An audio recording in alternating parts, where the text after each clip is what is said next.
Hello student, welcome to the class Valini nursing academy. हम पढ़ रहे थे tympanic membrane perforation. Okay, tympanic membrane perforation का मैंने इंट्रोडक्शन आपको बता दिया था, टाइप्स मैंने बता दिया था, एटियोलॉजी भी मैंने कंप्लीट करवा दिया था। ओके, तो पैथोफिजियोलॉजी, पैथोफिजियोलॉजी में क्या है आपका इन्फेक्शन एंड ट्रॉमा। ठीक है, क्या हो सकता है? सबसे पहले कोई भी आपका एटियोलॉजिकल फैक्टर हो गया है, फ्रैक्चर हो गया है, इंजरी हो गया है, इन्फेक्शन हो गया है, बैक्टीरियल वायरल, तो ठीक है। तो फिर इन्फेक्शन या ट्रॉमा इंजरी की वजह से क्या होगा, मिडिल ईयर में क्या होगा, प्रेशर इंक्रीज होगा। ठीक है, कोई भी आपका इन्फेक्शन, ट्रॉमा, इंजरी कुछ भी हो चुका है तब क्या होगा, मिडिल ईयर में आपका ऑसिकल्स के पास में प्रेशर इंक्रीज होगा। तो क्या होगा, pressure buildup and push against ear drum, जो वो मिडिल ईयर का जो प्रेशर है। ठीक है, ये आपका ईयर हो गया। ठीक है, अब ये जो है आपके ऑसिकल्स, ठीक है, ये है आपका मिडिल ईयर। फिर इधर से आता है आपका कॉक्लियर। ठीक है, अब यहां से आएगा आपका यूस्टेकियन ट्यूब। अब इसमें क्या बोला है आपका, ये जो है आपका टिम्पैनिक मेम्ब्रेन और ये है आपका मिडिल ईयर। ठीक है, अब यहां से क्या हुआ, कोई इन्फेक्शन, ट्रॉमा, इंजरी हुई और यहां से क्या हुआ, प्रेशर जनरेट हुआ। ठीक, अब यहां से प्रेशर जनरेट हुआ और ये प्रेशर कहां जाएगा, आपका टिम्पैनिक मेम्ब्रेन में। अब टिम्पैनिक मेम्ब्रेन में प्रेशर इंक्रीज होगा तो pressure buildup and push against ear drum. अब इस ईयर ड्रम को, टिम्पैनिक मेम्ब्रेन को पुश करेगा। बार बार बोल रही हूं, ear drum tympanic membrane same है। ओके, ये इसको क्या करेगा, ये इसको पुश करेगा। फिर क्या बोला है, when the pressure further increase, इसका मतलब यहां पे है इंक्रीज। प्रेशर जो होगा वो क्या होगा, इस तरफ इंक्रीज होने लगेगा, आउटर ईयर तरफ इंक्रीज होने लगेगा। तब क्या होगा, ईयर ड्रम जो होगा वो परफोरेट हो जाएगा, ईयर ड्रम जो होगा वो आपका फट जाएगा। अब उस कंडीशन में इंजरी में भी एक्सटेंड इन टू ऑसिकल्स और ईयर ड्रम। अब जो इंजरी जो वो क्या होगा, आपके ऑसिकल्स तरफ भी आपका जाएगा। ठीक है, एक्सटेंड होगा आपका ऑसिकल्स तरफ भी और आपके ईयर ड्रम तरफ भी, मतलब इस तरफ भी, आउटर ईयर तरफ भी। मतलब ओवरऑल क्या बोला है, अगर मिडिल ईयर में, ये आपका टोटली मिडिल ईयर है, अगर यहाँ पे प्रेशर अगर जनरेट हो रहा है तो यहाँ से जो आपका ईयर ड्रम को भी क्या करेगा, प्रेशर इंक्रीज करेगा। आपका मिडिल ईयर में प्रेशर इंक्रीज करेगा तो प्रेशर बिल्डअप होगा और push against the ear drum. Ear drum के अगेंस्ट वो प्रेशर जो होगा वो पुश होगा। हो सकता है वो यूस्टेकियन ट्यूब की तरफ चला जाए, हो सकता है वो आउटर ईयर की तरफ चला जाए। फिर क्या होगा, when the pressure further increase, मैंने वही बोला कि वो प्रेशर फर्दर दूसरी जगह वो इंक्रीज होगा। हो सकता है यूस्टेकियन ट्यूब, हो सकता है आउटर ईयर, हो सकता है मिडिल ईयर। ठीक है, फिर ईयर ड्रम जो होगा उस प्रेशर की वजह से परफोरेट हो जाएगा, फट जाएगा और ये जो इंजरी जो होगी वो ऑसिकल्स, ईयर ड्रम या इनर ईयर ड्रम भी आपका बढ़ते जाएगा। ठीक है, जो प्रेशर होगा वो, जो इंजरी होगा, ये कब होता है, जब कोई इन्फेक्शन, ट्रॉमा आपके बॉडी में आता है। ठीक है, अब नेक्स्ट जो होता है वो है आपका क्लिनिकल मैनिफेस्टेशन। इसमें जो सबसे पहले है आपका वो है आपका ओटैल्जिया। ओके, ओटैल्जिया मैंने आपको प्रीवियस क्लास में पढ़ा चुका था कि ईयर है, अगर ईयर में पेन हो रहा है तो किसी भी रीजन से, अगर इन्फेक्शन हो गया है, इंजरी हो गया है, किसी भी रीजन से अगर ईयर में पेन हो रहा है तो वो भी एक रीजन हो सकता है ईयर ड्रम के परफोरेट होने का। ठीक है, मान लो ईयर ड्रम परफोरेट हो गया है, उस कंडीशन में भी कान में दर्द हो सकता है। ओके, तो एक ओटैल्जिया इसका सिम्टम होगा। फिर आता है फुलनेस ऑफ ईयर, जब कई बार कान बंद बंद वाली फीलिंग आती है, उस कंडीशन में भी वो कंडीशन, वो सिम्टम्स भी शो हो सकता है अगर ईयर ड्रम परफोरेट हो गया हो तो। ओके, नेक्स्ट है आपका ओटोरिया। ओटोरिया में क्या होता है आपका, drainage from the year, bloody and पस। ठीक है, ओटोरिया में क्या होता है, आपके ईयर से ड्रेन होने लगता है, आपके ईयर से लाइक खून निकलने लगता है या पस का फॉर्मेशन होने लगता है। ठीक है, तो इस टाइप का कुछ लिक्विड मटेरियल अगर ड्रेनेज होने लगता है तो दैट इज कॉल्ड ओटोरिया। तो ओटोरिया भी एक सिम्टम्स हो सकता है अगर ईयर ड्रम परफोरेट हो गया हो तो। ओके, नेक्स्ट है आपका हियरिंग लॉस, पार्शियल और कंप्लीट। कई बार ऐसा होता है कि एक तरफ के कान से हमको सुनाई देना बंद हो जाता है और कई बार ऐसा होता है कि अगर दोनों ईयर में प्रॉब्लम है तो पार्शियल या कंप्लीट, या तो एक तरफ का या दोनों तरफ के कान में हमको सुनाई नहीं देगा। ओके, तो ये भी एक सिम्टम्स है। फिर आता है डिसोरिएंटेशन, हम लोग डिसोरिएंटेड रहेंगे, हमको कुछ समझ में नहीं आएगा कंटिन्यू पेन की वजह से। फिर वर्टिगो, नोजिया, वॉमिटिंग, पेन अगर बहुत ज्यादा सीवियर हो जा रहा है, ठीक है, परफोरेट होने की वजह से, तो नोजिया और वॉमिटिंग भी हो सकता है और फेशियल वीकनेस भी होगा क्योंकि दोनों एक दूसरे से जुड़े हुए हैं। साइनसाइटिस भी होने के इसके बहुत ज्यादा चांसेस होते हैं, तो उस कंडीशन में भी क्या हो सकता है, फेशियल वीकनेस हो सकता है। ओके, नेक्स्ट है आपका डायग्नोसिस फाइंडिंग। ओके, तो डायग्नोसिस फाइंडिंग में हम लोग सबसे पहले क्या करेंगे, आपका हिस्ट्री टेकिंग। डायग्नोसिस फाइंडिंग में सबसे पहले हम लोग पेशेंट का हिस्ट्री लेंगे।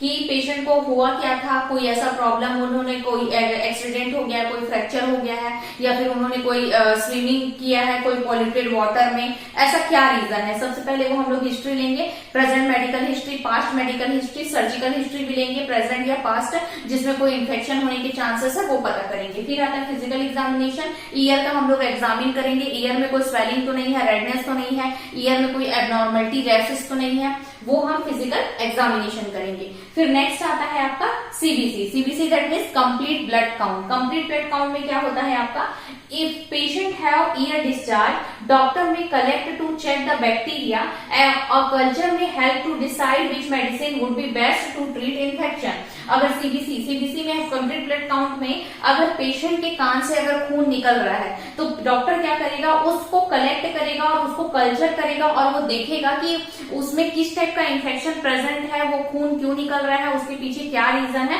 और उसके बाद वो डिसाइड कर सकते हैं कि कौन सा मतलब ये कौन सा इन्फेक्शन है और इसमें हम लोग कौन सा बेस्ट ट्रीटमेंट कर सकते हैं। ओके, इस इन्फेक्शन से रिलेटेड। तो ये है आपका कंप्लीट ब्लड काउंट। फिर नेक्स्ट आता है आपका टिम्पैनोग्राम।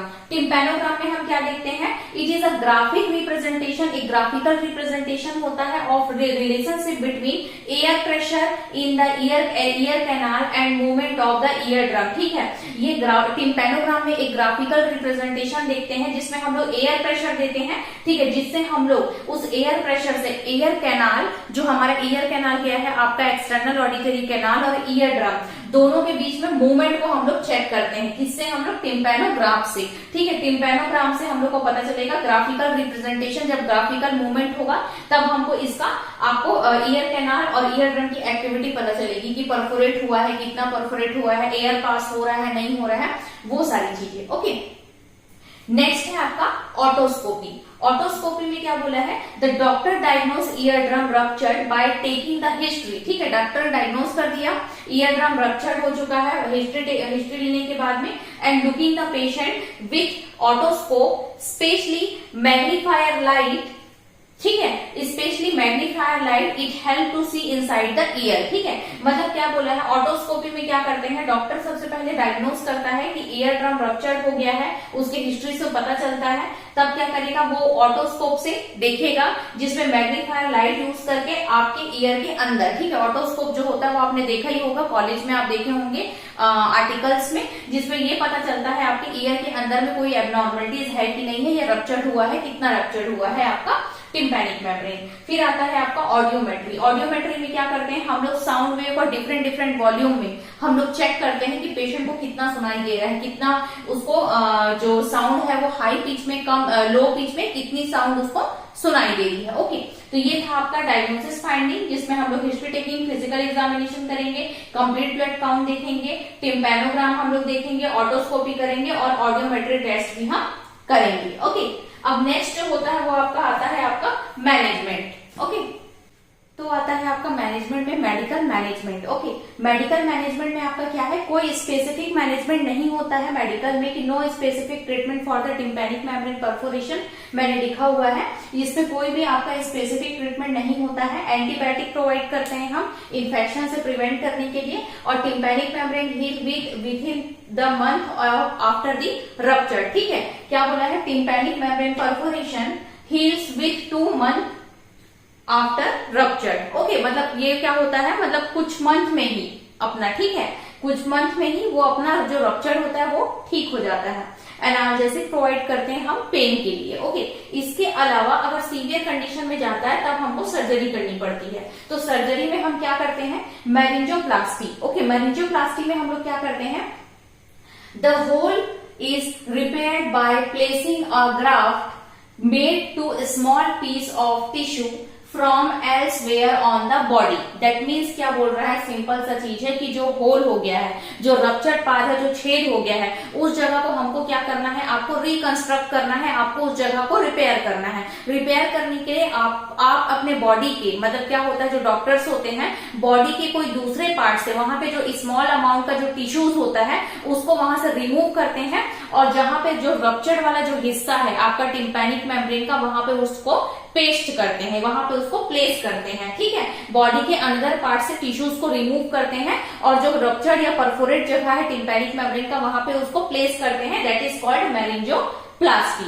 ओके, देन दूसरा होता है आपका टिम्पैनोप्लास्टी। टिम्पैनोप्लास्टी क्या बोला? Repair the perforate tympanic membrane with and without reconstruction of the ossicles, ठीक है, which aim to preventing the reinfection and restoring hearing ability. मतलब क्या बोला है? टिम्पैनोप्लास्टी में क्या बोलता है? रिपेयर करते हैं आपका परफोरेट टिम्पैनिक मेम्ब्रेन को विद और विदाउट रिकंस्ट्रक्शन टू ऑसिकल्स। इसमें क्या होता है? मेरिंजोप्लास्टी में आपका जो ऑसिकल्स होता है मिडिल ईयर में, जो आपके मिस बोन होते हैं, मैलियस स्टेपस, वो भी उसमें इंक्लूडेड रहते हैं। लेकिन टिम्पैनोप्लास्टी में क्या होते हैं? आपका उसके साथ या तो फिर उसके बिना, मतलब आपका रिकंस्ट्रक्शन ऑफ दी ऑसिकल्स, ठीक है। ऑसिकल्स को हम लोग रिकंस्ट्रक्शन करते हैं या तो उसके साथ या तो उसके बिना, ठीक है। और उसका एम क्या होता है कि वापस वहां पर री इन्फेक्शन ना हो और वो जो हियरिंग जो है उसको हम लोग रीस्टोर कर सके, restoring of hearing ability. Okay, तो दैट इज कॉल्ड टिम्पैनोप्लास्टी। इसके बाद इसका क्या क्या कॉम्प्लिकेशन देखा गया है? तो कॉम्प्लिकेशन में आपका ब्लीडिंग,